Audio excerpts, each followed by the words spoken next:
Et bonjour. Et nous revoilà, le docteur Vessie Pascal et moi-même, Marguerite Authier, hypnothérapeute, pour vous parler de l'après-vie, du deuil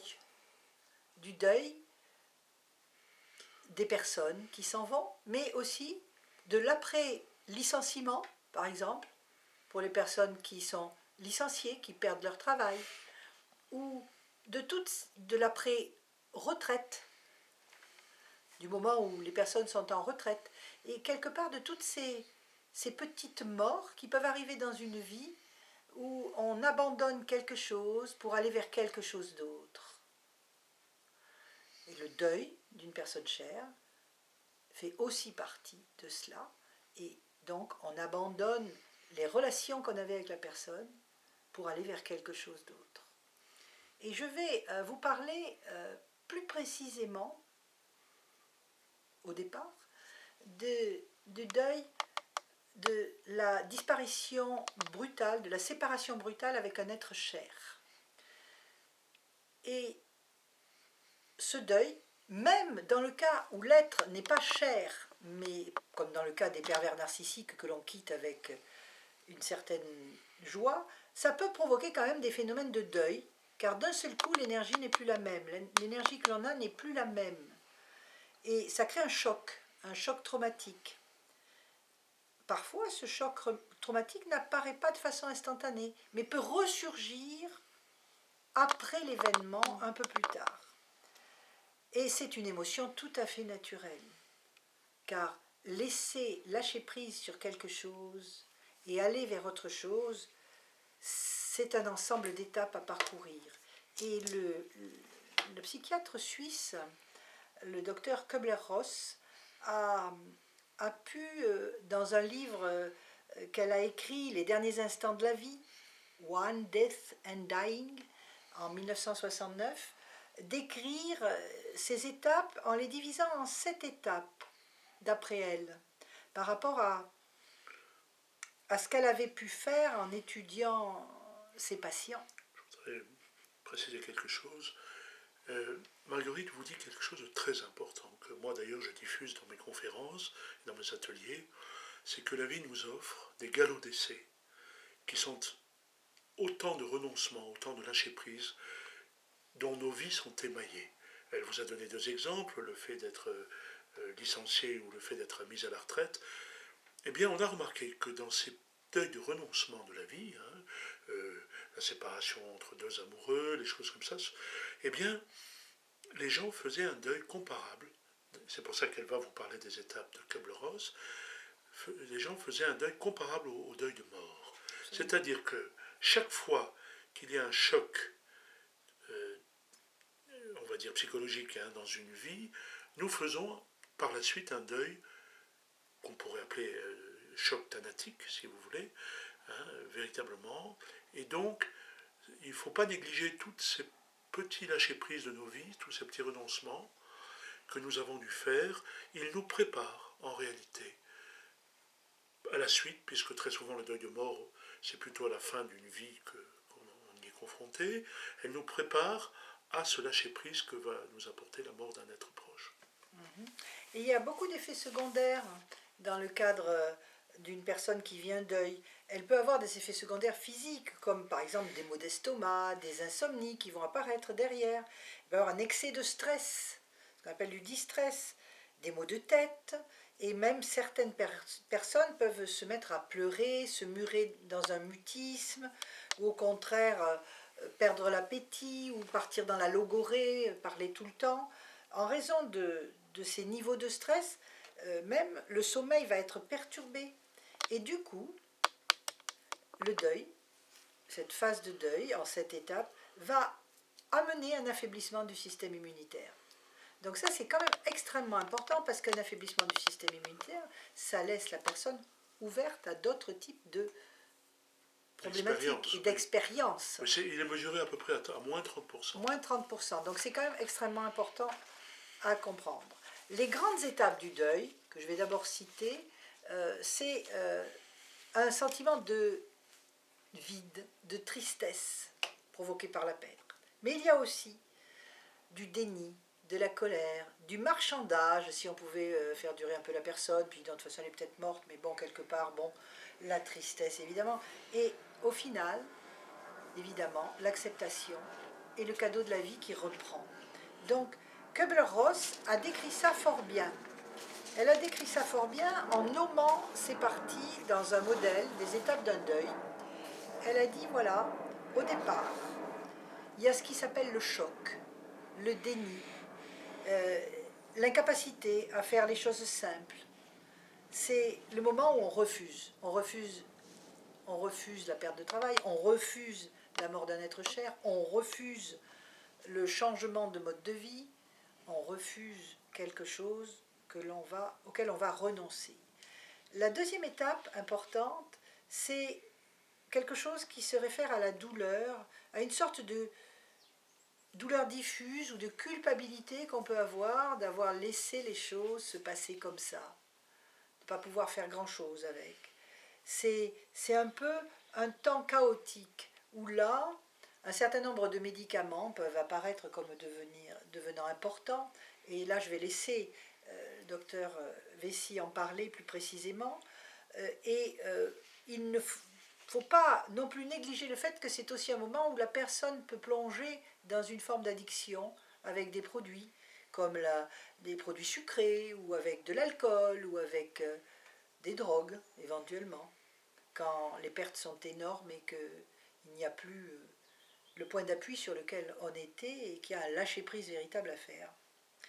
Et puis après, la troisième étape qu'a repéré Kübler-Ross, c'est toutes ces tentatives de compensation qu'on peut faire avec du marchandage en disant oui, il est mort, mais d'un autre côté, en même temps, eh ben, je peux maintenant faire des choses que je ne faisais pas avant. Oui, c'est vrai, mais bon, finalement, c'était son heure, c'est très bien, voilà, hein, on va s'organiser maintenant différemment, ou oui, mais bon, d'un autre côté, maintenant j'ai du temps libre, et puis d'un autre côté, en même temps, c'était bien quand il... Alors on marchande avec soi-même, on marchande avec les autres, et ça peut conduire, si on marchande un peu trop longtemps, vers des formes dépressives, des troubles dépressifs. Mais il ne faut pas négliger qu'un trouble dépressif de ce genre, c'est un trouble dépressif qui se règle, et donc qui ne nécessite pas une médication de très longue durée. Souvent, c'est bien là qu'il y a un excès qui peut se produire dans le cas des deuils. Après, ben, on entre dans la phase de reconstruction, dans la phase de réaménagement, voilà, de sa vie. On cherche des solutions, on réaménage sa vie différemment. On sait que maintenant, par exemple, à la Toussaint, toutes les Toussaints, on ira déposer une gerbe sur la tombe de... On a un rituel dans notre christianisme qui s'appelait, à l'époque druidique, ça s'appelait Samaïn, le temps des morts, des vivants et des dieux. Et actuellement, ben, on en a gardé un bout, on a la Toussaint. Et les Anglais en ont gardé un autre, c'est Halloween. Les temps de rituel où on dit, bon ben là c'est le moment, voilà, nous on est d'accord, on fait comme les autres, on va honorer nos morts à une certaine période. On se reconstruit petit à petit. Et puis arrive enfin le temps de l'acceptation. Le temps de l'acceptation de ce départ et évidemment après la reconstruction, le retour à la vie normale. Et c'est la dernière étape, et c'est une étape, c'est un réinvestissement dans la vie classique. Et c'est cette acceptation qui peut permettre ce réinvestissement. Donc c'est ça les 7 étapes qu'a décrites Kübler-Ross, qui me semblait important de souligner dans le cas d'un deuil ou d'une perte, d'un renoncement à quelque chose auquel on tenait. Voilà. Et il y a une énorme différence entre ces 7 étapes et des réflexions qu'ont eu d'autres médecins. Par exemple, il peut y avoir, en plus de ces 7 étapes, des contraintes liées à l'environnement de la personne. Et ça aussi, ça peut être une des causes des difficultés de l'acceptation et de la retrouvaille vers une vitalité antérieure. Je pense par exemple à ces deuils tout à fait particuliers qu'il y a en Afrique. En Afrique noire, j'ai eu l'occasion d'y assister puisque j'ai voyagé dans ces pays-là. Et donc là, ma foi, un deuil, c'est une fête. C'est une fête où on chante et où il y a des pleureurs attitrés qui vont faire le son nécessaire pour tout le monde. Mais en même temps, c'est une fête, c'est-à-dire qu'on honore les morts en faisant la fête. Et ça existait dans les cultes druidiques. Samaïn était un rituel qui permettait d'honorer les morts, de les faire venir à la table d'un repas que l'on faisait pour eux et avec eux. Donc, que l'on a un peu perdu. Nous, on est resté avec la Toussaint, c'est un peu tristouné la Toussaint. Hein, on va porter certains types de fleurs sur une tombe, on a une douce pensée, mais c'est un peu tristouné, puis on le fait un peu de façon solitaire. Tandis que là, c'était familial, ces choses-là. Honorer ses morts. Voilà, donc je voulais dire ça.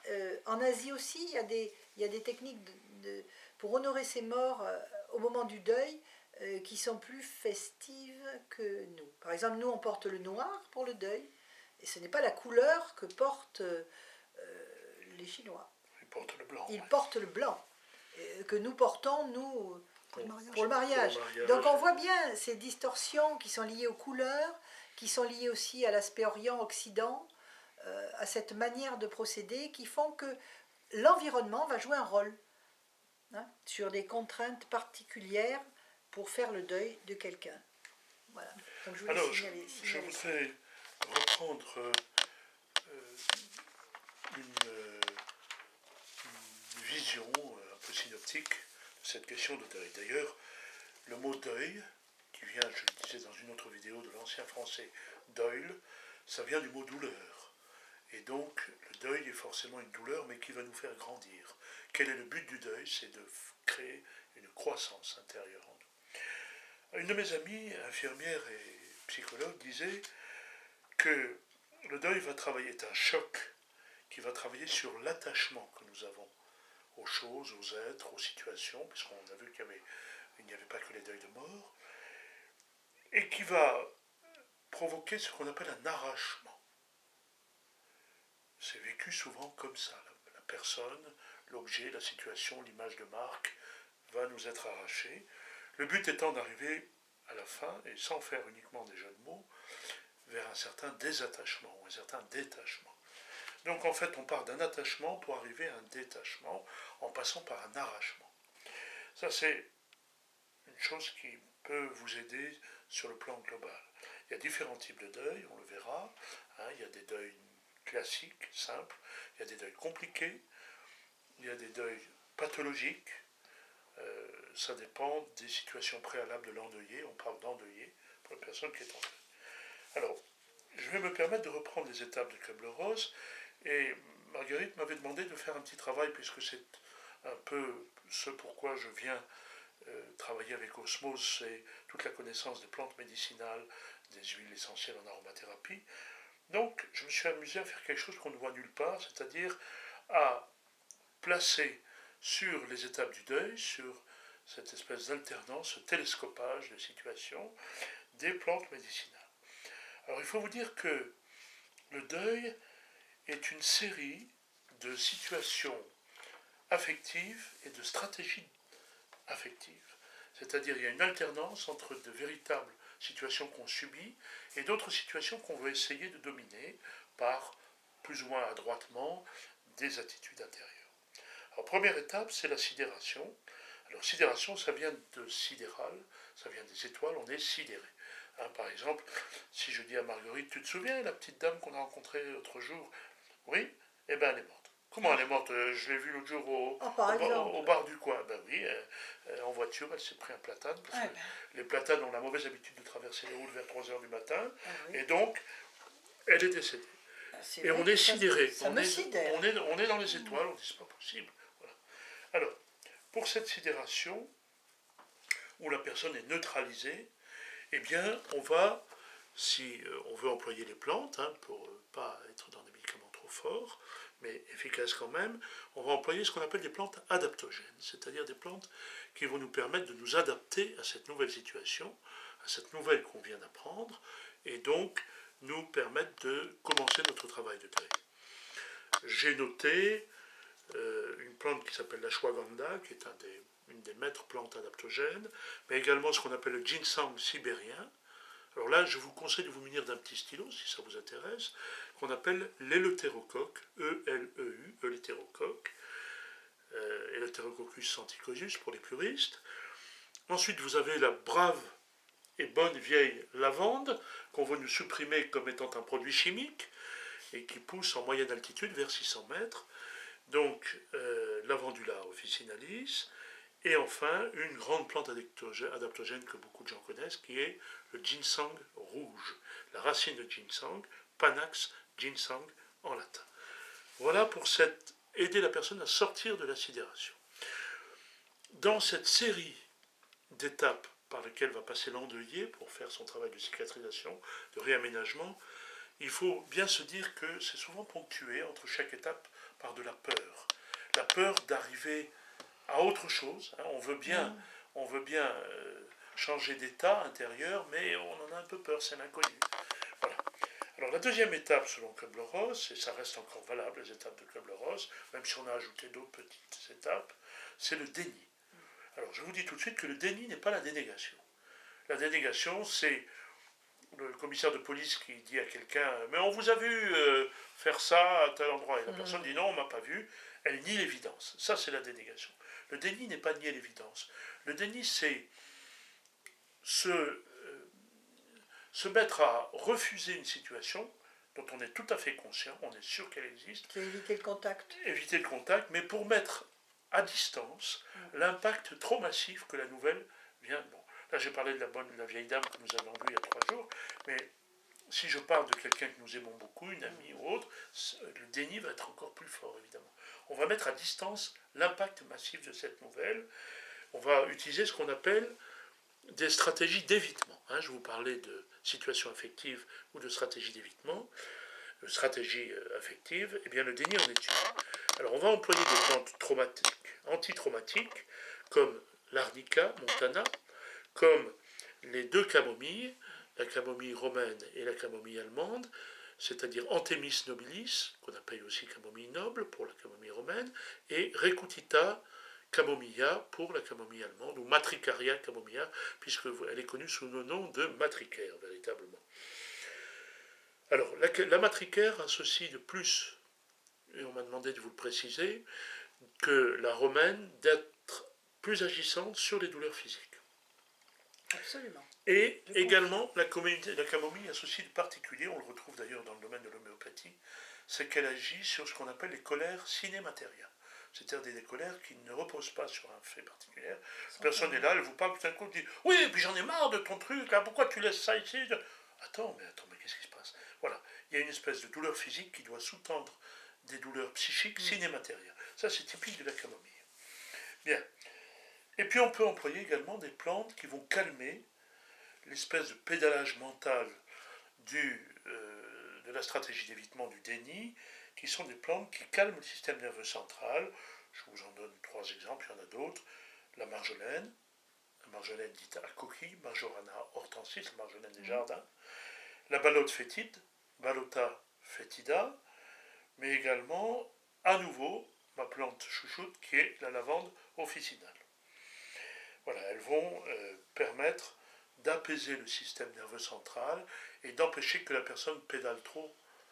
Alors, sous quelle forme? Huile essentielle tisane, décoction, extraction alcoolique, voilà. Sous différentes formes. Sous différentes formes. Voilà. Hein. Elles sont toutes valables. Ensuite, 3e étape, bis des étapes du deuil, vous avez la peur. La peur est présente à tous les changements d'étape d'ailleurs. C'est une peur de passer à l'étape suivante, une peur de ce qui va arriver. Et donc, à ce moment-là, notre système d'alerte, qu'on appelle le système orthosympathique, qui est un des 2 départements de travail du système de maintenance de notre organisme, et on va prendre des plantes qui vont calmer le système orthosympathique. Le système orthosympathique, c'est tout d'un coup, si je me mets à engueuler ma parler, ce que j'éviterai de faire, évidemment. Oui, il vaut mieux. Hein. Il vaut mieux, parce qu'elle saura me répondre. Et donc, je dis, oui, j'en ai marre de ces situations. Voilà. Là, je mets en alerte mon système d'alerte.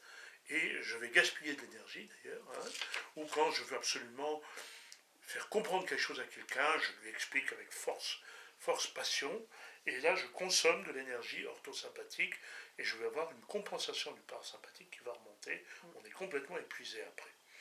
Bon, tout ça, je vous invite à venir au séminaire qu'Osmose organisera, nous en parlerons en détail. Alors, il y a 2 plantes qui peuvent être utiles, et là, j'ai fait une petite ruse.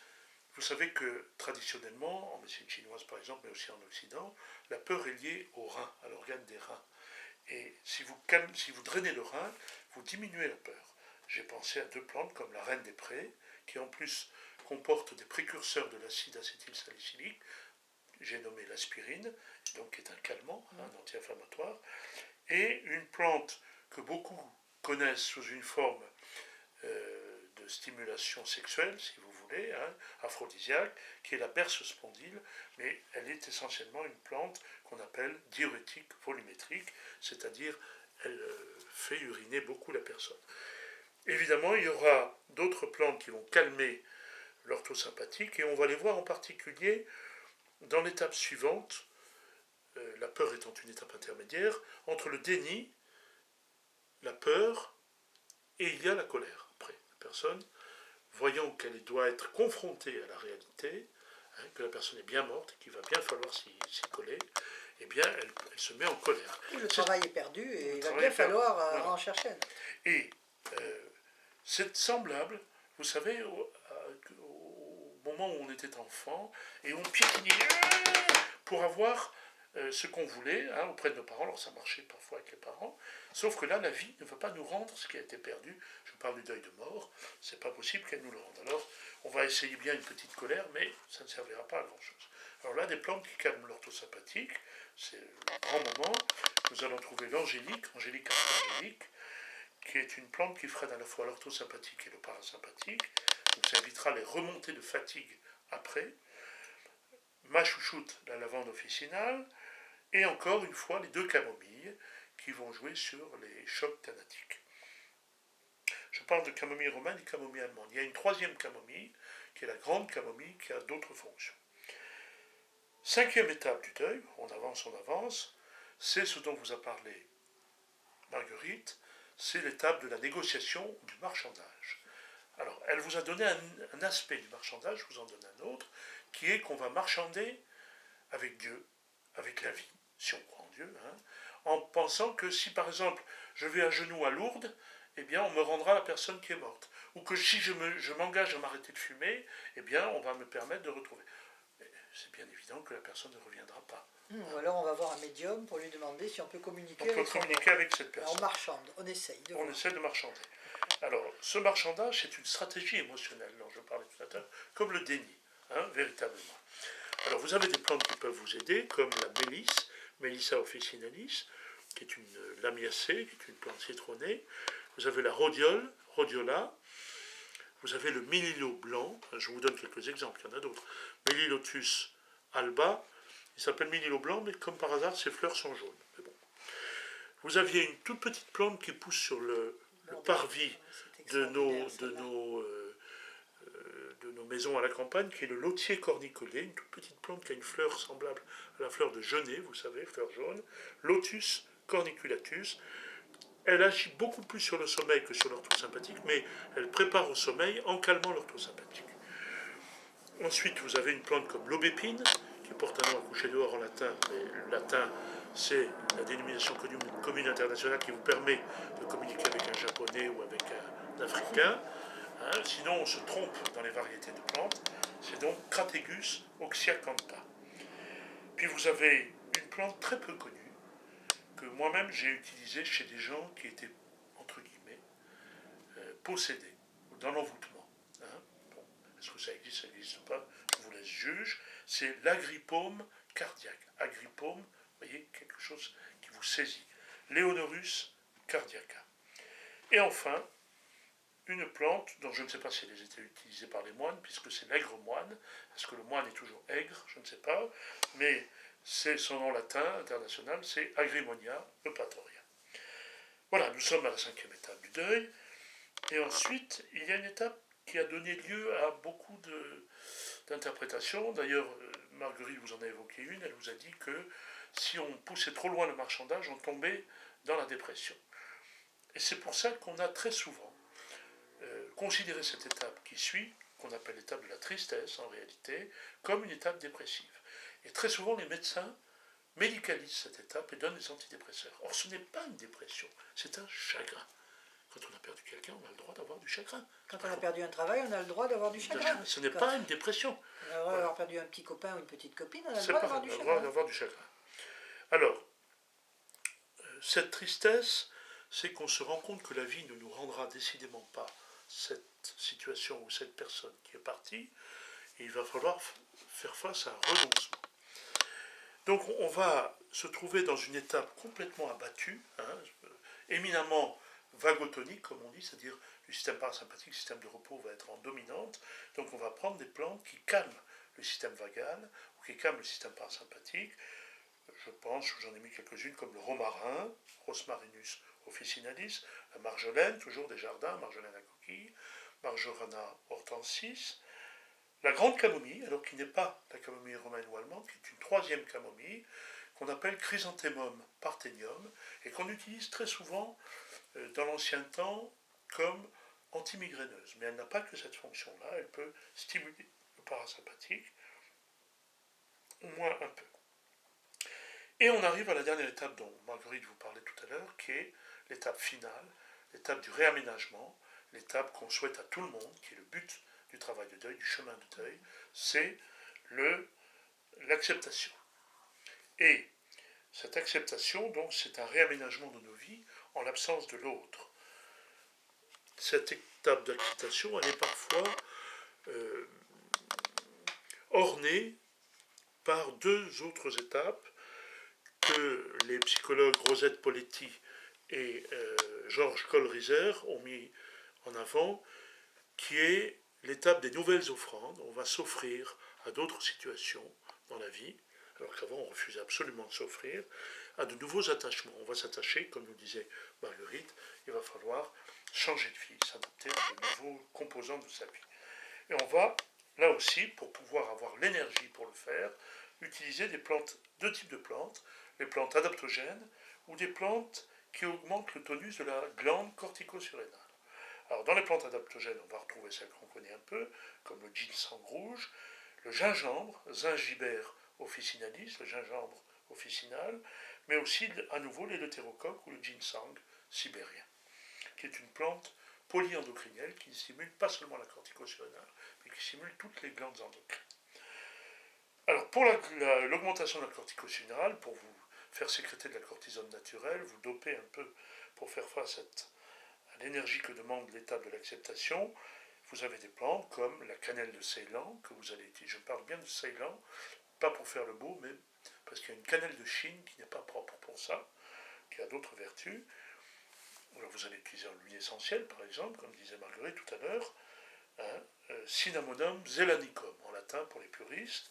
Ensuite, vous avez les bourgeons de pin en tisane, en huile essentielle également, qui sont corticotoniques. Vous avez les bourgeons de cassis. Le cassis est réputé pour être tonique de la cortico-surrénale aussi, sous cette forme de bourgeon. Et enfin, vous avez une plante qui est peu connue, c'est le millefeuille, Achillea ou l'achillée, qu'on appelle Achillea millefeuillum. Je vois les yeux des gourmands qui pensent au gâteau qui s'appelle le millefeuille, mais ce n'est pas ça. Le millefeuille, ça pousse très rapidement au printemps dans vos jardins, vous la trouvez rapidement. Voilà, Achillea millefeuillum. Donc, j'ai terminé, Marguerite, l'énoncé des étapes du deuil, j'ai repris vos étapes du deuil, et je vous donne les familles de plantes, et si vous avez besoin d'en savoir plus en détail, je vous invite au séminaire organisé par Osmose où nous en dirons plus. Et j'ajouterai aussi à cette occasion les huiles essentielles aromatiques et les plantes qui agissent sur les deux départements du système neurovégétatif de maintenance autonome, l'ortho et le parasympathique. Donc on a des plantes qui sont spécifiques de ces deux systèmes. Je les donnerai au moment du séminaire. Voilà Marguerite. Et je voudrais vous parler un petit peu de la manière dont on procède en hypnose. En hypnose, on emploie un peu ce modèle de Kübler-Ross, puisque le protocole relatif au deuil est un protocole en plusieurs étapes qui va d'abord permettre à la personne de se revoir en relation avec le lien concret, physique, qu'elle a avec l'objet de son deuil, qui peut être une autre personne, mais qui peut être aussi un travail perdu, un compagnon perdu, etc.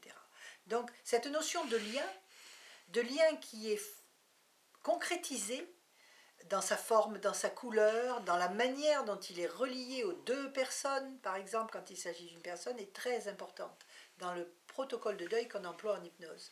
J'interromps une seconde, excusez-moi, parce qu'on n'a pas donné la définition officielle du deuil, et qui rejoint exactement ce que Marguerite voudrait. Oui, on n'a pas été à la hauteur. Oui, on n'a pas été à la hauteur, là, on a oublié de processus intrapsychique consécutif à la perte d'un objet d'attachement et qui permet peu à peu de se détacher de celui-ci. Voilà, c'est vrai, on aurait dû donner d'abord cette définition. C'est la définition européenne du deuil. Voilà, européenne du deuil.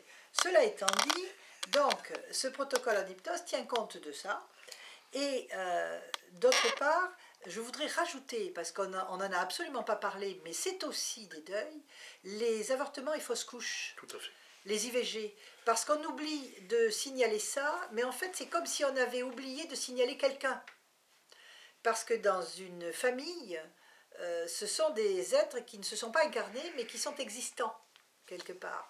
Ils ont amené une souffrance des matrices féminines et une souffrance éventuellement des parents. Et il y a leur non-reconnaissance et le non-deuil de ce genre de phénomène qui a lieu pose ensuite des troubles chez la personne qui a vécu ça et dans la famille, dans la structure familiale même. Donc il est important de l'envisager aussi comme possible nécessité de faire un deuil après un avortement, mesdames, après une IVG. Pensez-y, ça vous permettra de cesser de bloquer de l'énergie ou d'avoir des résistances par rapport à ça. Je vais et encore de sortir de souffrance. jouer. Je vois que l'opératrice